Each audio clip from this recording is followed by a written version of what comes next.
Meus amigos, hoje nós vamos iniciar o capítulo 18, muito importante para todos nós que nos chamamos espíritas, cristãos, e para que nós nos coloquemos entre os chamados e os escolhidos.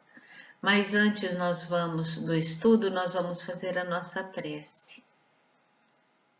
Vamos fechar os olhos, deixar a nossa mente calma, tranquila, pedir a Jesus que esteja junto de nós neste momento, nos envolvendo, nos amparando, nos protegendo, para que nós possamos ter muita força para caminhar nesta vida que muitas vezes é sofrida, que muitas vezes é dolorida, que muitas vezes é doce, mas que possamos em qualquer momento e em tudo que se apresentar nesta vida, nós possamos ser servidores de Jesus. Então, agradecendo a proteção da espiritualidade amiga junto de nós, nós vamos iniciar o nosso estudo da noite de hoje. Assim seja. O capítulo de hoje fala de situações maravilhosas e de muita reflexão. Ele fala sobre a parábola da festa de núpcias, fala sobre a porta estreita, fala sobre aqueles que dizem Senhor, Senhor, né? E ele fala ainda assim, nem todos que dizem Senhor, Senhor entrarão no reino dos céus, né? E também fala sobre uma coisa importante, a quem muito foi dado, muito será pedido. E também as instruções dos espíritos que falam assim: será dado àquele que tem e reconhece-se o cristão pelas suas obras. Coisas assim muito importantes para nós estudarmos, né? Então nós sabemos que Deus, para tudo isso que Ele está nos ensinando, nós já estamos no capítulo 18, Ele não nos deixa órfãos, Ele nos oferece ferramentas no próprio mundo em que nós vivemos para que descubramos o caminho da paz de espírito e da estabilidade emocional. Nós temos livros, nós temos a espiritualidade nos ajudando, nós temos os nossos pais que estão conosco estendendo a mão, temos a nossa família. Ele nos oferece muitas coisas para que a gente tenha paz de espírito e estabilidade emocional. Ele não exige que busquemos reinos distantes, planos longínquos ou que façamos obras gigantescas.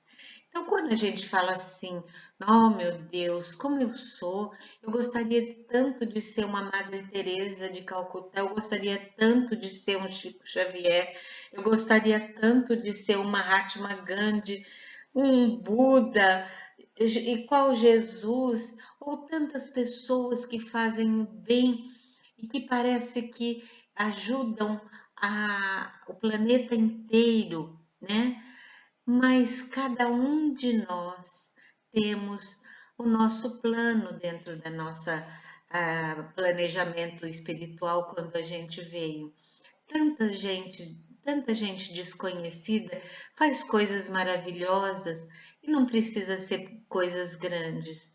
Nós vamos encontrar o reino de Deus dentro de nós, dentro da nossa família, dentro do nosso trabalho, junto com nossos amigos, olhando as pessoas que passam perto de nós e que não se mostram assim, pessoas necessitadas.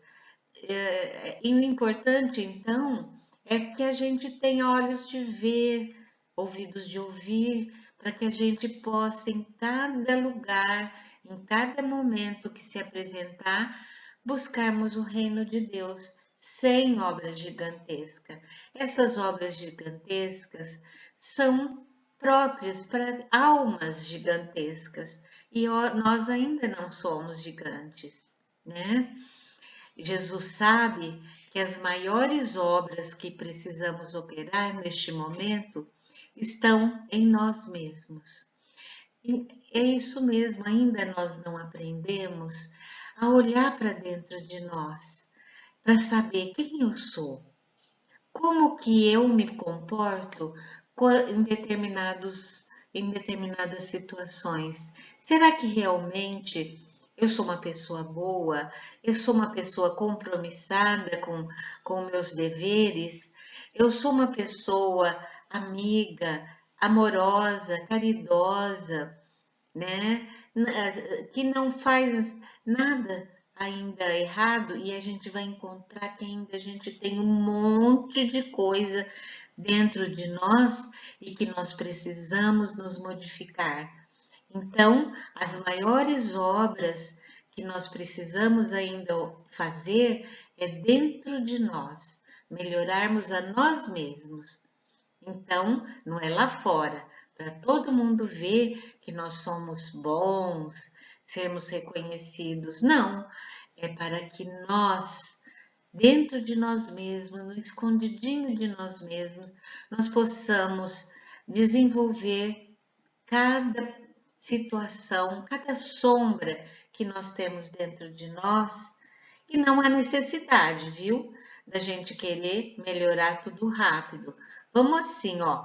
Como é? Eu sou uma pessoa maledicente, então eu vou me preparar e colocar como objetivo a não falar mais mal de ninguém. Aí, vencendo isso, vamos nos preparar. Não quero ser mais invejoso. E depois eu não quero mais sentir ódio, não quero mais querer as coisas dos outros.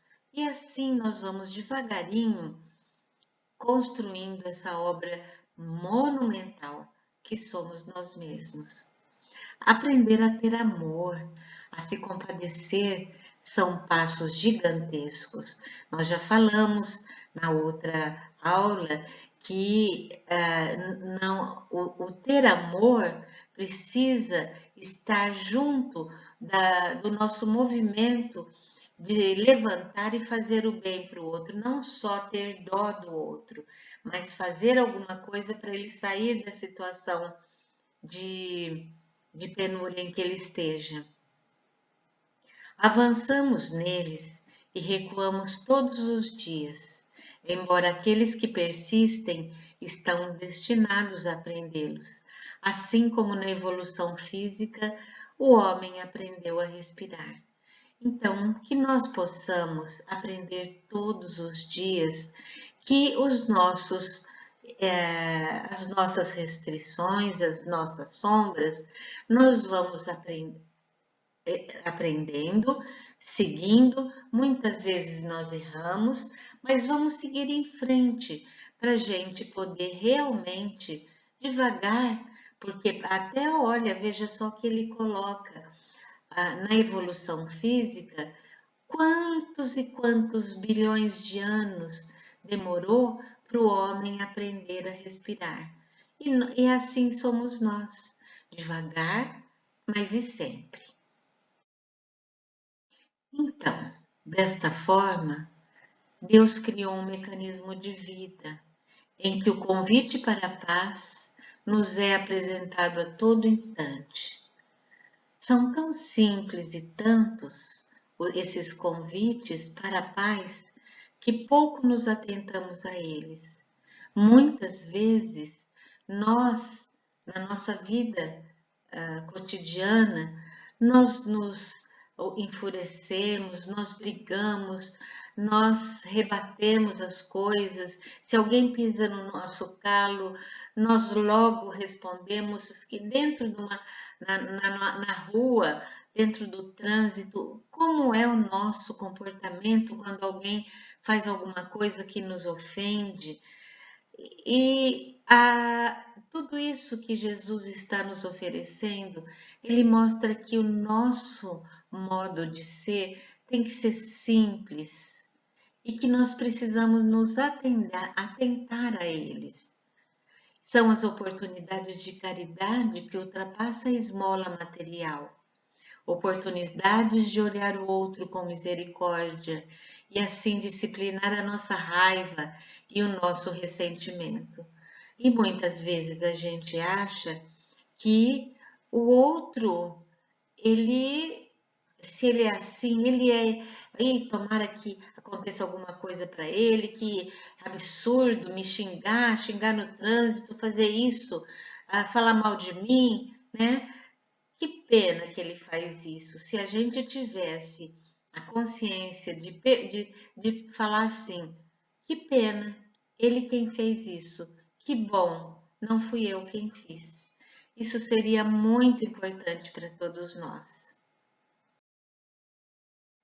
Ainda, lembrando de tudo que a gente estudou no Evangelho, em cada ato de paciência, de compaixão, de piedade, de boa vontade, experimentamos o amor.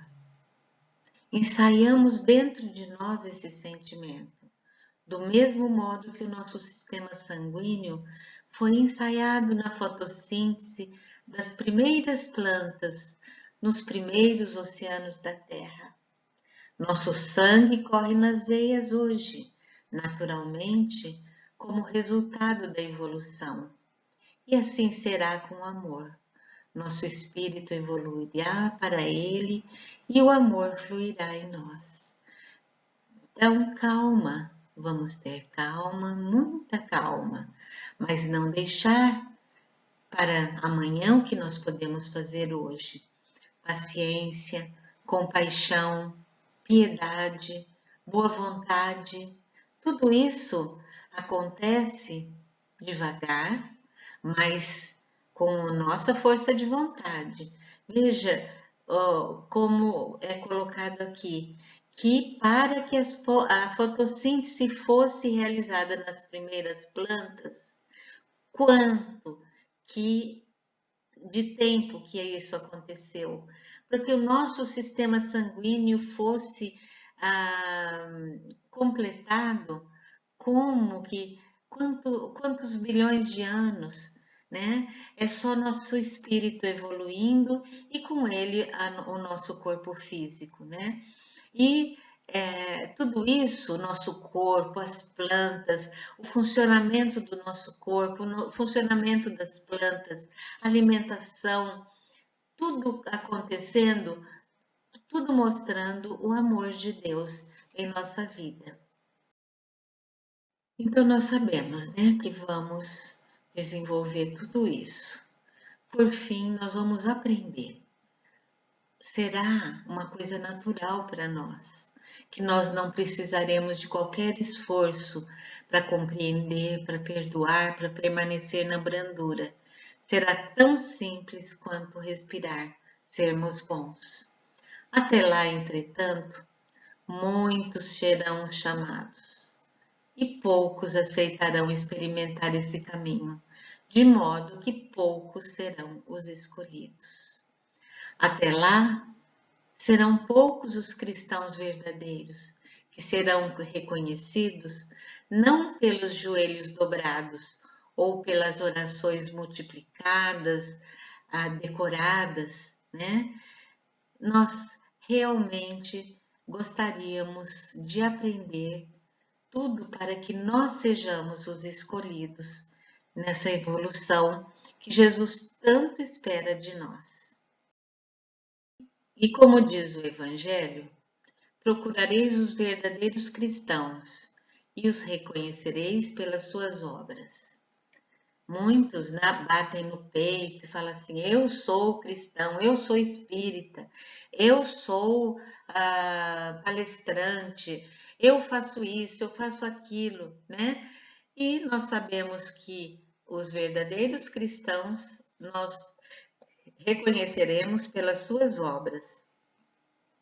Eles também poderão, como nós mesmos, falar, Senhor, Senhor, estarão prontos para estamos prontos para o festim das bodas. No plano espiritual, um lugar de felicidade plena. No plano terrestre, uma situação íntima de paz e equilíbrio. É isso que nós queremos, né? Porque o festim das bodas significa, como nós vamos ver, o reino de Deus, né? Então nós queremos dizer Senhor, Senhor, mas vamos ver se nós vamos estar prontos, com a veste pronta, né? Para conseguir essa felicidade plena. E no plano terrestre, termos uma situação íntima de paz e equilíbrio. Quem é que tem isso, gente? Uma situação íntima de paz e equilíbrio 100% no dia, né? Nós estamos no caminho. E muita gente foi convidada e se prepararam para a festa. Vestiram-se espiritualmente para ela. Aqueles que foram para a festa, eles se vestiram não com trajes físicos, roupas chiques, né? Pedrarias e não querem mais, né? Mas vestiram-se espiritualmente para ela. Foram os escolhidos. Mas todos nós seremos escolhidos um dia. Mas quando? Quando nós seremos escolhidos? A cada um cabe escolher o momento. Madre Teresa de Calcutá, ela diz assim: as mãos que ajudam são mais sagradas do que os lábios que rezam. É aquele jeito, né? Senhor, Senhor, e falar, rezar, rezar, rezar e não fazer as coisas, né? Então, aquela pessoa que estende a mão para o outro, elas são mais importantes do que aquelas pessoas que só rezam, né? Esse é um bom jeito para a gente acelerar a nossa vida espiritual e um jeito de agilizar a nossa evolução. E que tenhamos coragem para aceitar os chamados de Deus. Agora, então, nós vamos começar a ler a parábola do festim das bodas, ou a parábola da veste nupcial. Sabe, tem duas parábolas que falam sobre bodas, sobre jantar, sobre uma festa, né? E as duas falam a mesma coisa. Um é Lucas e o outro é Marcos, né? Então vamos ver o que diz aqui em Mateus, aliás, né? O que o Mateus diz. De novo entrou Jesus a falar por parábolas, dizendo-lhes: o reino de Deus é semelhante a um rei que celebrou as bodas de seu filho. Então enviou aos seus servos a chamar os convidados para as bodas, mas estes não quiseram vir. Enviou ainda outros servos com este recado: dizei aos convidados: eis que já preparei o meu banquete. Os meus bois e cevados já foram abatidos e tudo está pronto. Vinde para as bodas. Eles, porém, não se importaram e se foram, um para o seu campo, outro para o seu negócio, e outros, agarrando os servos, os maltrataram e mataram. O rei ficou irado e, enviando suas tropas, exterminou aqueles assassinos e lhes incendiou a cidade.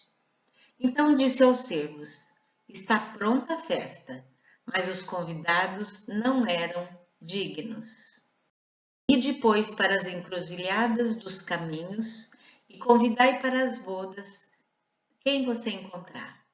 E saindo daqueles servos pelas estradas, reuniram todos os que encontraram, maus e bons, e a sala do banquete ficou repleta de convidados.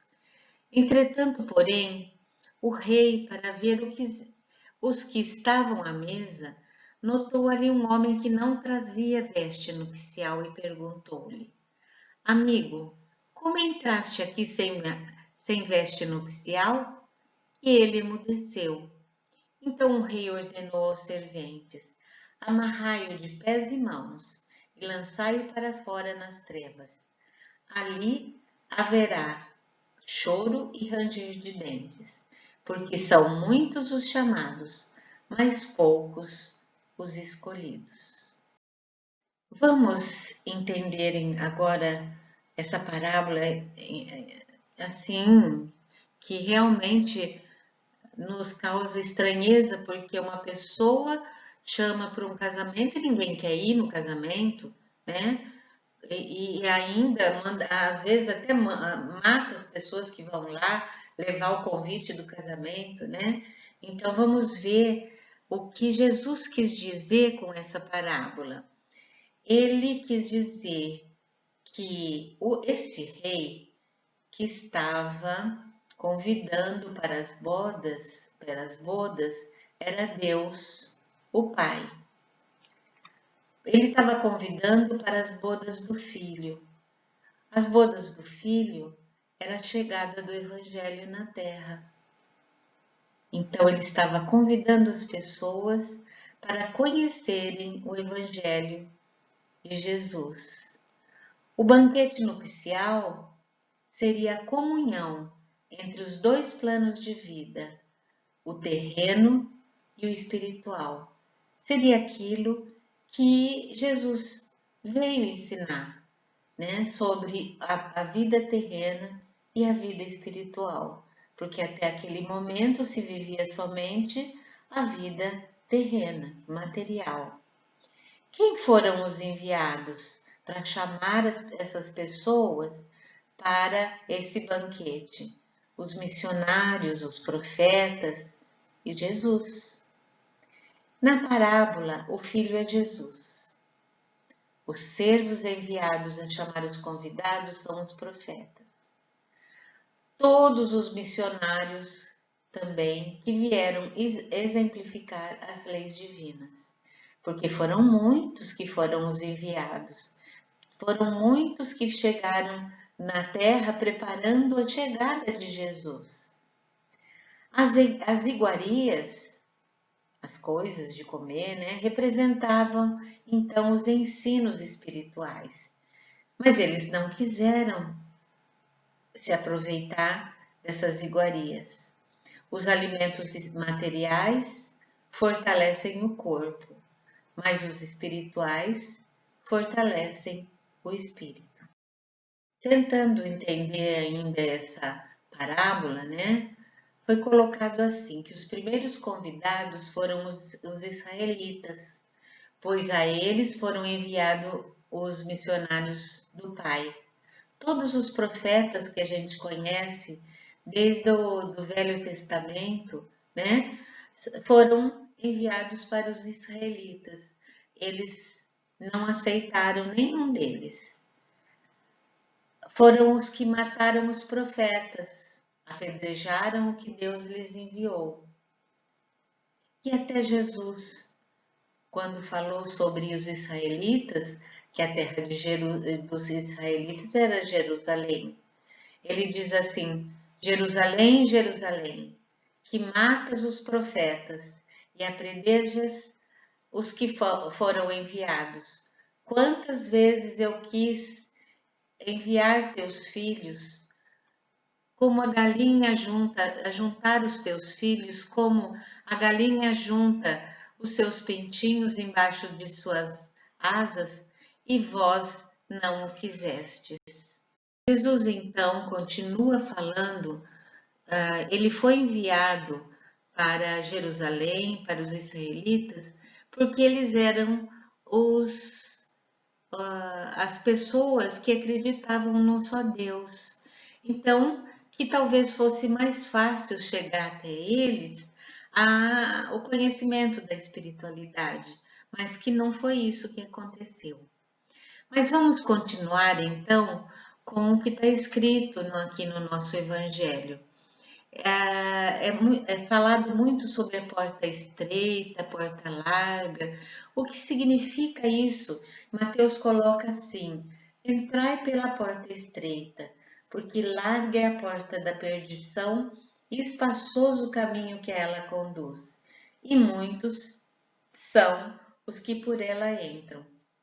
O que seria então a porta é larga e a porta é estreita, né? A porta estreita significa, a porta larga significava porque diz assim, a porta da perdição, é uma porta espaçosa. O que significaria isso? Que quando nós temos as nossas escolhas a fazer, sempre nós escolhemos um caminho mais fácil, um caminho que não vai nos oferecer sofrimento, mas também não vai nos ensinar nada. E a porta estreita, ela é aquele caminho que é mais difícil de percorrer, é aquela escolha mais difícil, mas que no final, depois de aberta aquela porta, nós vamos encontrar muita luz, porque nós vamos encontrar a parte espiritual. Então, a porta estreita, passar pela porta estreita, significa a gente passar para coisas boas, para a parte espiritual. E a porta larga é a nossa escolha da parte material da nossa vida. E nós temos aqui então que a porta estreita, a porta da perdição, falando ainda, né, da porta estreita e larga, né, que a porta da perdição é larga, porque as más paixões são numerosas e o caminho do mal é frequentado pela maioria. E a da salvação é estreita, porque o homem que quer transpô-la deve fazer grandes esforços sobre si mesmo para vencer as suas más tendências e poucos a isso se resignam. Era comum as pessoas falarem, sempre quando fossem orar, falar Senhor, Senhor 2 vezes. Isso era comum naquela época, né? E aí Jesus diz assim, nem todos os que dizem Senhor, Senhor entrarão no reino dos céus. Muitos neste dia, quer dizer, quando desencarnar, me dirão, Senhor, nós não profetizamos em seu nome? Não expulsamos em teu nome o demônio? Não fizemos muitos milagres em teu nome? Então eu lhes direi em voz alta, afastai-vos de mim, vós que fazeis obras de iniquidade. O que significa isso? Então a pessoa, tudo isso que ele colocou são coisas que a gente faz, não é? A gente reza, a gente faz a doutrinação na reunião mediúnica, a gente faz palestra, a gente dá aula, faz um monte de coisa. E aí, no final, Jesus fala assim, vós que fazeis obras de iniquidade. Isso significa que tudo que nós fizermos, se nós não tivermos a atitude de amor e de compaixão, de nada adiantará. Nada, porque nós estaremos invigilantes quanto às nossas atitudes. Nós falamos para sermos bem falados, puxa, aquela pessoa, né? Como que ela é boa, né? Nossa, aquela pessoa, ela é um médium maravilhoso. Ele faz exorcismo, tira demônio das pessoas. Outros passistas, ou então fazem curas, né? E realizam milagres. E fazem outras coisas mais, tantas coisas boas, e tudo isso é coisa boa. Mas o que acontece? Acontece que se nós não tivermos amor no coração, compaixão no coração, nós não teremos Jesus junto de nós. Olha que ele diz, assim forte, afastai-vos de mim, vós que fazeis obras de iniquidade. Quer dizer que nós não estaremos com as vestes espirituais prontas para essa grande festa que é a entrada do reino de Deus. Aí nós temos também, continuando, né, a lição, Todos que reconhecem a missão de Jesus fazem oração.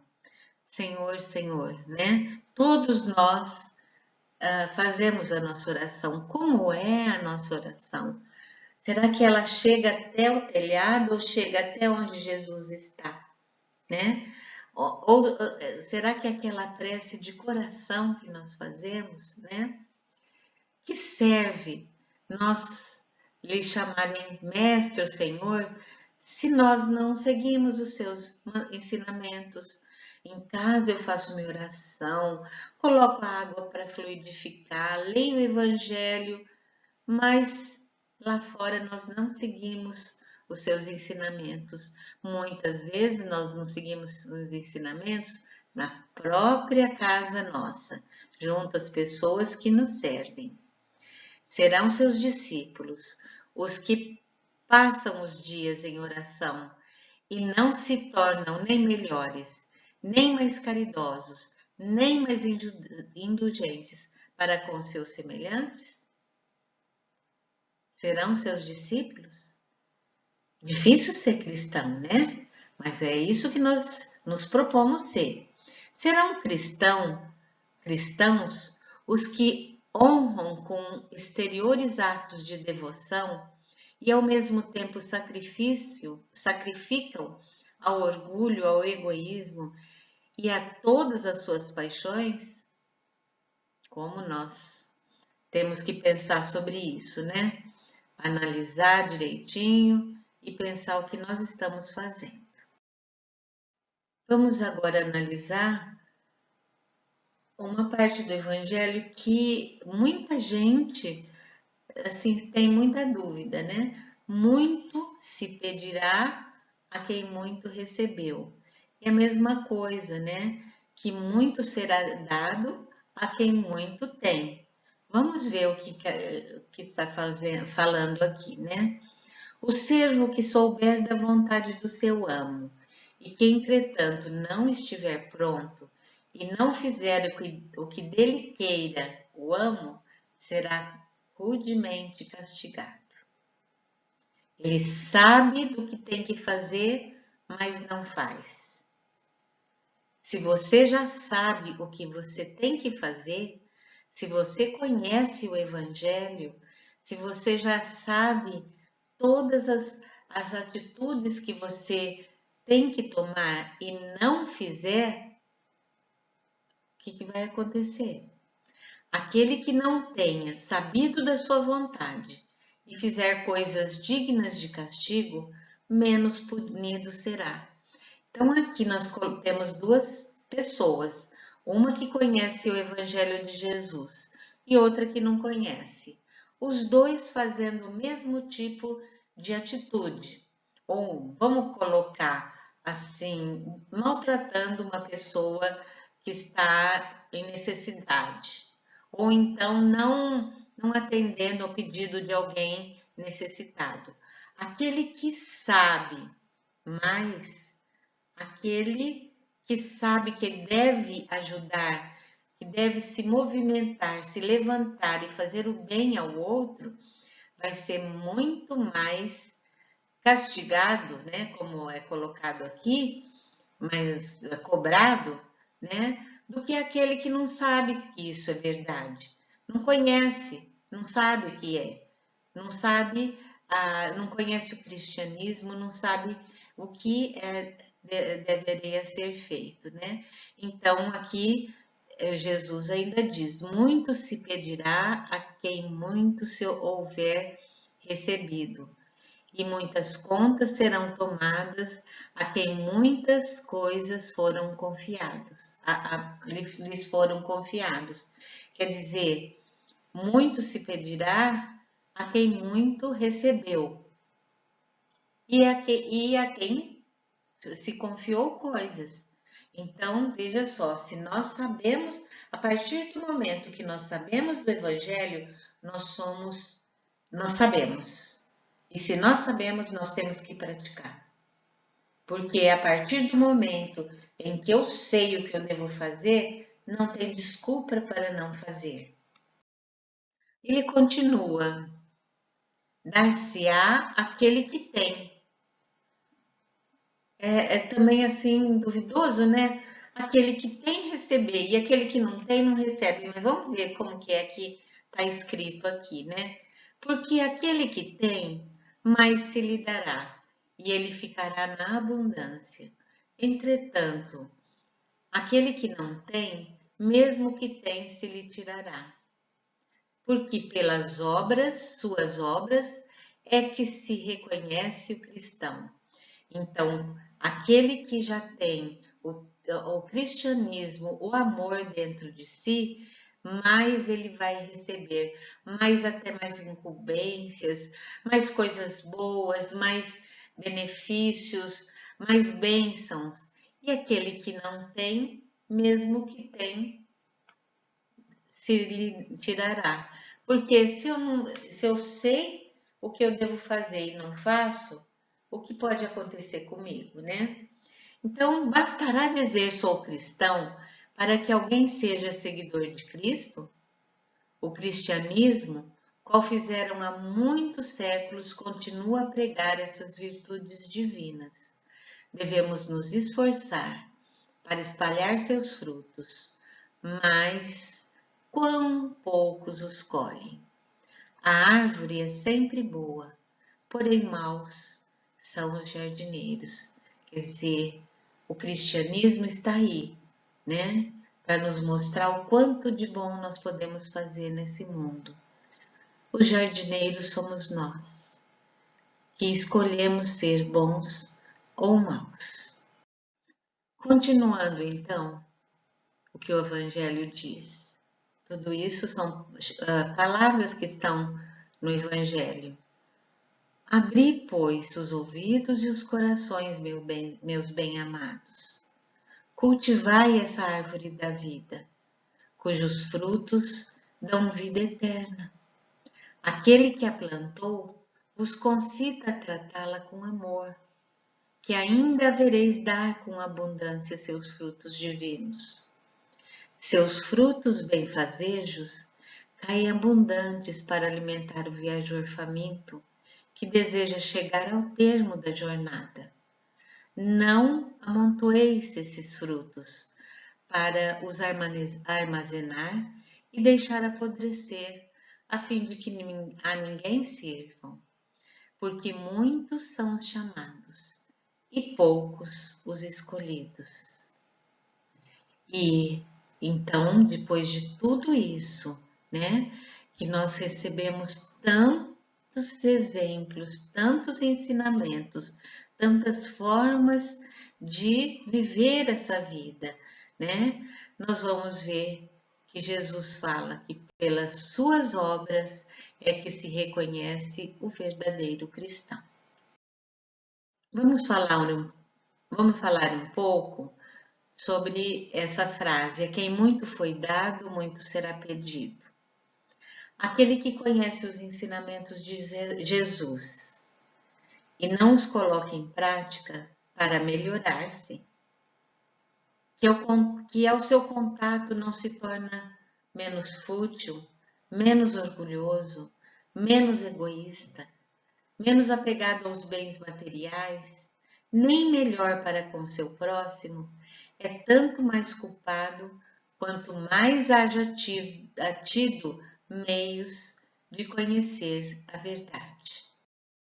Aos espíritas, então, que conhecem tudo isso, né? Muito será pedido, porque muito receberam. Mas aqueles que aproveitarem os ensinamentos, muito será dado. E o Espiritismo vem multiplicar o número de chamados. Pela fé que proporciona, multiplicará também o número dos escolhidos. E será dado àquele que tem. Vamos ver então. Aquele que recebeu é aquele que possui o sentido da palavra divina, porque recebeu e tentou tornar-se digno disso. Estes esforços contínuos, perseverantes, são como um imã que atrai as melhoras progressivas, as graças abundantes. Arai vossos corações, semeai o bom grão, o bem, a caridade, o amor fará produzir frutos, bons frutos. E terminando então, né, nós, após esse estudo, nós vamos ver assim, olha quanta fruta dá essa árvore. Quando nós vamos ser uma árvore que dê tantos frutos assim, né? É o nosso objetivo, que nós possamos alimentar a tantas pessoas que bater na nossa porta, para que nós possamos descedentá-los, que nós possamos alimentá-los, tanto material quanto fisicamente. Porque será dado àquele que tem.